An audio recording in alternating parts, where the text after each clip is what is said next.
가기사는 증시 각도기. 안녕하세요. 전문투자 증시 아침 파는 지원입니다. 네, 배부른 각도기 각성하준입니다. 네. 얼마 만에 배부른 건지 모르겠네요. 배가 조금 불렀습니다. 배가 좀 부르네요. 네, 약간 고맙네요. 고맙습니다. 네. 올해 코스피가 열심히 오르고 있거든요. 지금 5%도 넘게 네. 올랐어요. 5.5% 올랐고 네.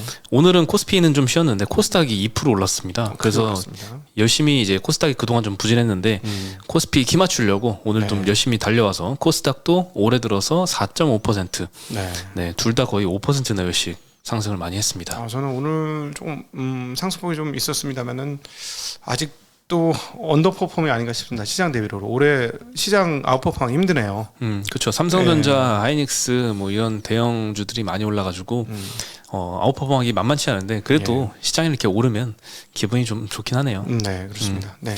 네, 너무 이게 하락에만 익숙해 있어서 그런지 이렇게 잠깐 이렇게 상승을 하면 또 곧 떨어질 것 같은 이제 불안감이 좀 커지는 것 같아요. 원래 이제 하락장을 오래 하면 사람들의 마음이 하락장에 적응된다고 표현해야 되나요? 익숙하게 되죠. 그리고 상승장에도 상승에 익숙하게 됩니다. 그래서 상승을 당연한 걸로 보면서 뒤통수 얻어맞는 거고요. 하락도 똑같지 않겠습니까? 하락을 당연한 걸로 여기다 뒤통수 얻어맞고요. 네. 뭐 그래서 이제 제가 그 업사이드 리스크라는 표현을 한번 최근에 썼죠. 포모이기도 하고. 그 개인 순매수를 보면은 올해 들어서 제일 많이 지금 사고 있는 게 곧버스입니다. 코덱스 200에 인버스 2배짜리. 그만큼 이제 하락에 좀 익숙해져서 최근의 상승이 단기적일 것이라는 좀 전망을 개인 투자자들은 많이 하는 것 같고요. 뭐 외국인과 기관은 뭐 삼성전자랑 하이닉스를 제일 많이 지금 매수는 하고 있습니다. 시장 맞추기가 제일 어렵던데 나는. 어렵죠. 이걸 왜 하지? 이해가 안 됩니다. 저는 개인적으로. 네. 네. 그리고 오늘 업종별로는요. 의료종매 섹터가 2%로 제일 많이 올랐습니다. 덴티움이 오늘 6% 많이 올랐는데 치과 관련주들이 오늘 다 많이 올랐습니다. 비금속 광물 섹터가 두 번째였고요. 포스코 케미칼이 3.2% 상승하면서 오늘 2차전지 섹터도 골고루 좀 많이 오르더라고요. 네. 화학 섹터가 세 번째였습니다. 한화솔루션이 미국에 3.2조 정도를 투자해서 태양광 통합 생산단지 조성한다라고 발표하면서 오늘 7%가 상승을 했고요. 다른 화학주들 일반적으로 좀 많이 올랐습니다. 효성 TNC, 후성, 효성 첨단소재, 한솔케미칼, 효성화학 다 3에서 5%씩 크게 올랐습니다. 폴리실리콘 가격은 급락을 했으니까 아무래도 그걸 가지고 장사까지 하는 모듈 세트를 만드는 업체들은 상대적으로 좀 마진이 좋아지는 거겠죠? 네, OCI는 좀 못 오르더라고요. 그 폴리실리콘 가격이 떨어지니까. 그렇죠. 네. 네, 그리고 기계 섹터가 네 번째였는데 뭐 DY파워, 두산밥켓, 현대 두산인프라코어, 현대건설기계 이런 큰 회사들 중소장대 업종 오늘 2~3%대씩 많이 반등을 했고요. 전체적으로 코스피는 다 좋았습니다. 운수장비 섹터에서도 하나 에어로스페이스, 한국항공우주, 세진중공업, 대우조선해양 다 골고루 오늘 오른 것 같아요. 예, 오늘 좀 특이한 게 이제 중국하고 거의 동행을 했는데 중국 오늘 항생테크는 약간의 마이너스거든요. 크진 않지만. 네. 그런데 한국 시장, 양시장 모두 올라서 그게 조금 특징적인 부분 같습니다. 네. 그리고 그동안 조금 반등을 좀 많이 했던 건설업종, 증권업종 이게 좀 같이 움직였죠. 네. 오늘은 좀 하락하는 모습을 보였고요. 금융 섹터도 좀 떨어졌습니다. 특히 이제 은행주들이 최근에 굉장히 많이 올랐잖아요. 그렇죠. 15에서 한 20%씩 상승을 했는데 오늘은 다 2~3%대씩 조정받는 모습을 보였습니다. 아니 이 작은 시장에서 순환매가 돌아가는 거야 지금? 네, 조금씩 돌고 있네요. 짧게 먹고 때리고 또 딴 데 들어간 거야? 너무 짧은 거 아닙니까 이거? 네. 네, 뭐 아침에 뭐 파월 연설 소식은 다 들으셨을 것 같습니다. 연준의 정치적 독립을 강조했는데 뭐 다소 매파적으로 보이긴 했습니다. 금리 인상은 좀 대중들이 좋아하지는 않는 정책이긴 하지만 물가 안정을 위해서는 좀 해야 된다. 그리고 정치하고 좀 독립적으로 연준의 의사결정을 이어갈 것이다. 뭐 이런 이야기 했는데요. 통화 정책에 대한 직접적인 언급이 좀 없었고 시장에서는 추후에 그래도 연준이 아직 언급해주지는 않고 있지만 금리 인하를 올해는 좀 기대를 하는 모습이 계속 나오고 있습니다. 네. 한국도 연말 들어서는 올해 말에는 금리를 내릴 것이다라고 BOA에서 전망을 하고 있습니다. 일단 현재 지금 기준금리가 한국은 3.25%고 이제 13일에 열린 금통위에서 25bp 인상해서 3.5%가 될 것이다라고 전망을 하고 있는데 유력하죠. 그 3.5%가 쭉 유지가 되다가 4분기쯤에는 3.25로 25bp 정도 내려갈 것이다라고 BOA는 보고 있습니다. 금리 인상 효과가 한 2분기에서 3분기 뒤이어 나타나면서 소비가 조금 악화가 되고 11월 달 들어서 CPI가 2%를 향해서 좀 안정이 될 것이다. 이에 따라서 4분기에 25bp 내리고 24년도까지 쭉 금리를 좀 몇 번 더 내려서 2.5%까지 기준금리가 안착할 것이다라고 전망을 하고 있습니다. 네. 네. 그리고 이제 금리는 조금 내려가고 있는데 금리가 최근까지 많이 올랐기 때문에 타격을 받는 업종 중에 대표적인 게 좀 차량, 신차와 중고차 업체인데요. 판매 둔화가 좀 현실화되고 있다고 합니다. 주요 카드사, 우리, 신한, 롯데, 하나, 삼성 카드사들의 이제 할부 금리가 최대 11%도 넘겼다고 합니다. 네, 그러면서 이제 7월 달만 해도 2에서 한 3% 정도 수준으로 이제 차량 할부 금리를 적용받을 수 있었는데 여기에 최대 11%가 넘어가면 사고 싶은 사람들도 이제 어쩔 수 없이 구매 취소를 하게 되는 상황인데 뭐 수요자들이 구매 취소하는 거는 뭐 그렇다 쳐도 요즘에는 카드사들도 할부 금융을 거절한다고 합니다. 그 몇 없는 이제 그래도 11% 받을게요 하는 사람들한테까지 카드사들이 거절하는 사례가 좀 많이 늘어나고 있다고 하는데 뭐 요즘 역마진 얘기가 계속 나오고 있잖아요. 그래서 아마 마진 축소 때문에 이런 상황인 것 같고요. 연체율 걱정도 좀 많이 하게 되는 것 같습니다. 그러면서 이제 자발적인 구매 취소 그리고 카드사들로 인한 이 비자발적 구매 취소가 늘면서 신차 대기 기간이 많이 줄어들고 있는 상황인데요. 네. 지난달 말까지만 해도 한 GV80 신차 대기 기간이 30개월이었는데 이번 달에는 18개월로 1년이나 감축됐습니다. 네. 이게 좀 약간 상식적으로는 말이 안 되잖아요. 지난달에 계약했을 때 30개월 기다리세요라고 했으면 일단 그때 계약했던 거는 30개월 후에 나와야 되잖아요. 그렇죠. 근데 얼마나 중간에 있던 대기 물량들이 취소가 됐으면 갑자기 여기에 18개월로 1년이나 감축되나 싶네요. 기아 소렌토도 10개월이었는데 5개월로 대기 기간이 반토막이 났습니다. 기아 소렌토는 최고 인기 모델 중에 하나인데요. 네, 이런 특히 SUV 모델이 한창 이 차량용 반도체 부족할 때 대기 기간이 엄청나게 길었죠. 네. 네, 개인들뿐만 아니라 법인 고객도 이렇게 조금 차량 구매가 망설여지는 건 마찬가지인 것 같습니다. 매년 수만 대씩 신차를 구매하던 대형 렌터카들도 최근에는 이제 신차 도입을 최소화하기로 결정을 했고요. 중고차 거래량의 요 통계가 좀 다 반영이 되어 있는 것 같습니다. 1년 전에는 한 33.4만 대 정도 거래가 되는데 22년도 12월 달 이게 월 거래량이거든요. 12월 달에는 28.6만 대로 15%나 전년 대비 감소를 했습니다. 네. 네. 한국 자동차가 잘하고는 있지만 차 업황 자체가 안 좋은 거죠. 그렇죠. 네. 예. 네. 네, 뭐 현대차나 기아 같은 경우에는 최근에 리포트는 굉장히 긍정적인 리포트가 많이 나오고 있는데 다 미국 시장에 대해서는 전망이 아주 좋습니다. 뭐 점유율 올라가는 거 보세요. 기가 찹니다. 네. 이제 우리 저보다 나이 많으신 분들은 이해가 안 되실 거예요. 현대 기아가 혼다를 앞섰어. 이해가 안 될 겁니다. 기술에 혼다를 앞섰다고 거짓말하지 마. 이럴 걸요. 네. 네. 그리고 아무래도 미국 시장도 시장 전체적으로는 차량 시장이 많이 소비가 좀 악화되면서 판매량은 둔화가 되고 있는데 그 와중에 현대기아차는 지금 역대급 시장 점유율을 계속 기록을 하고 있죠. 그렇죠. 미국에서 점유율이 작년도 한 해 동안에 늘어나는 회사는 테슬라 하나밖에 없었고요. 그 다음이 현기차 마이너스 1%입니다. 다른 회사는 20% 30%씩 빵빵 터졌어요. 근데 거의 보합을 했기 때문에 기록적인 실적을 냈다 이렇게 보시면 되겠고, 사실은 그 럭셔리 카도 실내에 타보면 그 만족감이 굉장히 높습니다. 예. 막 이게 벤츠보다 더 좋아 실내는 뭐 이런 이야기를 하더라고요. 뭐 저기 제네시스 고급형 같은 거 보면 예. 그렇죠. 차는 정말 좋죠. 네. 그리고 오스템 임플란트, 뭐 덴티움, 디오 이런 치과 관련된 임플란트 업체들이 오늘 좀 많이 올랐거든요. 폭등했죠. 네.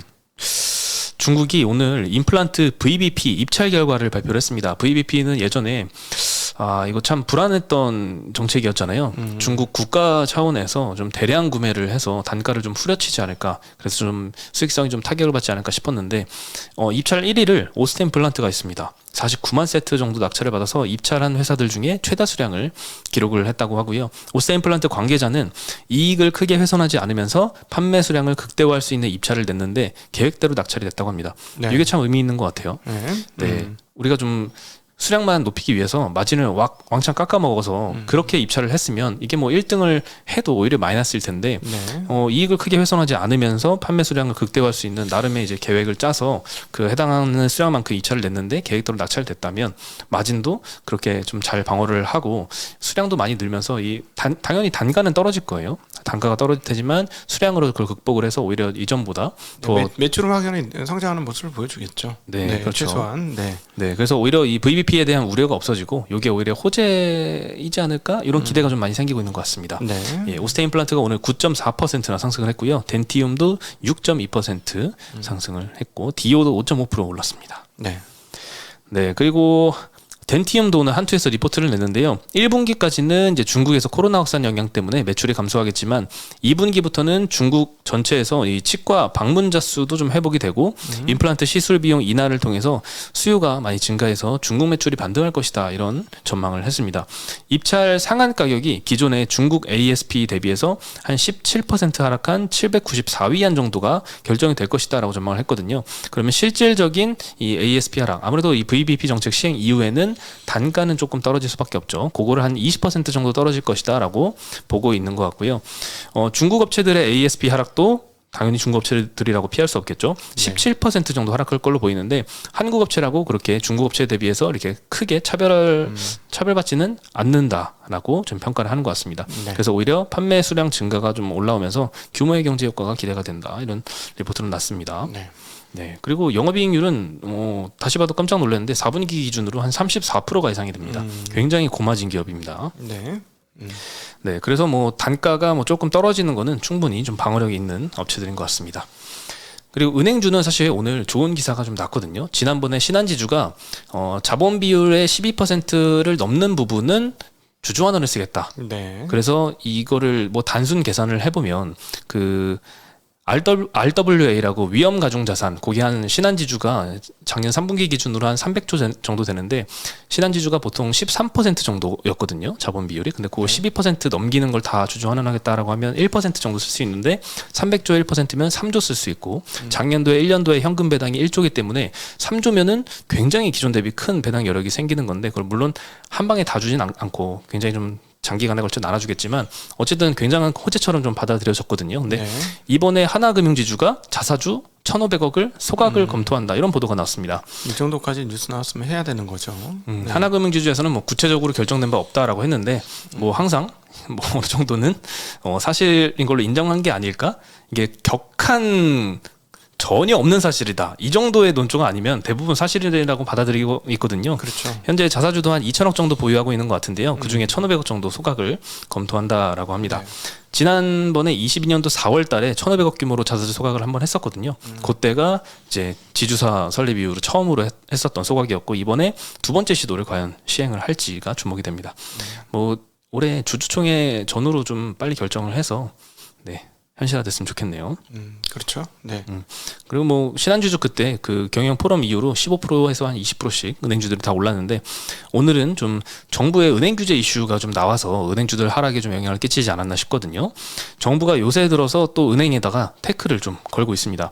어제 금감원이 대출 금리를 과도하게 올리는 일이 없도록 점검해달라. 이런 언급을 좀 했습니다. 그래서 최근에 이제 대출금리 상단이 가장 높았던 게 우리은행인데 주택담보대출금리를 최대 1%포인트 정도 인하를 했습니다. 사실 시중금리가 좀 많이 떨어지면서 예금금리도 떨어졌거든요. 요새는 뭐 5%, 6%대 예금은 보기가 힘듭니다. 예. 네, 뭐 4%대 이렇게 내려왔는데 대출 금리를 그 정도까지 빠르게 안 내려줬었거든요. 여기에 대해서 금감원이 지적을 한 거고 우리은행이 먼저 반영을 한 것 같습니다. 13일 이후에 신규 대출에 적용할 예정이다라고 하고요.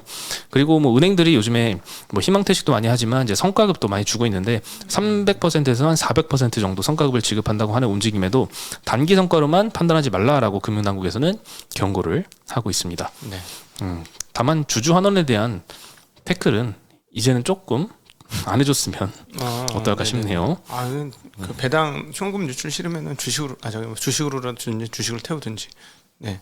좋죠, 뭐 그러면. 네. 네. 그리고 이제 최근에 이 애플의 디스플레이 납품에 대한 조금 노이즈들이 좀 많이 생기고 있는 것 같아요. 최근에 이제 거밍치가 트위터를 통해서 BOE가 삼성이나 LG 디스플레이를 제끼고 1위 공급사가 될 것이다 이런 전망도 했었는데 우리 한 증권사에서는 그럴 가능성이 굉장히 낮다라고 언급도 했었고요. 근데 또 비슷한 이야기가 자꾸 나오고 있는 것 같아요. 블룸버그에서 애플이 삼성이랑 LG 의존도를 줄이기 위해서 자체 디스플레이를 개발하고 있다. 요거는 사실 옛날부터 한 번씩 나오던 보도이긴 한데 24년도부터 자체 디스플레이를 이제 사용하기 시작할 거라고 하네요. 네. 애플워치에 먼저 적용한 이후에 아이폰에도 적용할 것이다.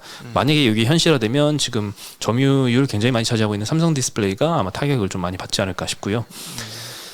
네. 그리고 뭐 디스플레이뿐만 아니라 와이파이나 블루투스 칩 요것도 이제 자체 제작한다라는 얘기가 좀 나오고 있습니다. 그리고 애플이 요즘에 좀 이렇게 자체 개발도 많이 늘리는 거 보니까 좀 마진을 많이 방어하기 위한 조치인 것 같기도 한데 이 정저 공장도 많이 정상화가 거의 됐잖아요. 예. 근데도 이제 12월 달 들어서 대만 업체들 중에 이제 애플 밸류 체인들이 있는데 좀 계속 주가가 부진하다고 하네요.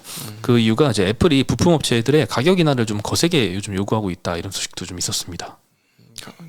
애플의 가장 특징적인 부분이 마진을 잘 주는 거였는데. 네. 네. 이제 그 무서운 이야기들이 좀 많이 들리고 있는 것 같아요. 어쨌든 그 앞서 말씀하셨던 이미 브로드컴하고도 이제 헤어진다는 얘기가 되잖아요. 네. 이제 통신 쪽도 퀄컴하고도 조만간에 하면 헤어지고, 근데 팹리스 그룹의 인원이 너무 많은 것 같습니다. 그러니까는 AP 제작하고 나면 남는 인원 가지고 뭘 할까 하다가 통신 쪽도 건드리고 뭐 이런 식으로 되는 게 아닌가? 그런 생각이 좀 들기는 하네요. 그리고 워낙 그렇게 되면 마진율이 높기 때문에 시도해볼 만하지. 회사 입장에서는 엄청난 인력을 가지고 있고 하니까. 네. 네. 그리고 이제 방산업체들이 오늘 좀 많이 올랐는데요. UAE에 이제 윤 대통령이 방문을 하겠다라고 일정이 나왔잖아요. 방산 분야까지 협력 강화 소식이 좀 나오고 있습니다. 뭐 한국의 이제 천무 한국형 사드인 LSAM 요거 수출 발표 가능성이 좀 거론이 되고 있고요. 추가로 폴란드의 국영 방산 그룹인 PGZ 요 회장이 2월 달에 방한 예정인데 뭐 폴란드의 수출 기대감도 좀 올라가는 것 같습니다. 그래서 오늘 하나 에어로스페이스가 8% 상승, 한국 항공우주가 4%, LIG 넥스원이 2.5%, 현대로템 1.5%, 방산주들 대부분 상승해서 마감을 했습니다. 네. 네, 오늘 소식은 굉장히 좀 간결하게 좀 꺼낸 것 같은데요. 뭐 오늘 같은 장이면은 뭐 계속 뭐 간결해도 상관없을 것 같아요. 이런 날을 좀 많이 안 보시긴 하더라고요. 장이 좋으면은 조금 조회수가 좀 떨어지긴 합니다. 장 올라서 좋은데 조회수가 조금 떨어져요. 꾸준히 보셨으면은 이 오름이 상당히 자연스럽게 여겨질 것 같습니다. 저희 증시학대 TV 구독자분들은 맞아 이러고 있지 않으실까요? 열심히 존버하고 계시죠. 그리고 최소한 저희 구독자 보신 분들은 인버스는 안 사셨을 것 같습니다. 곱버스나. 그래서 다행이다라는 생각이 좀 드네요. 예. 네, 오늘 소식은 여기까지고요. 저희는 내일 다시 인사드리겠습니다. 네, 안녕.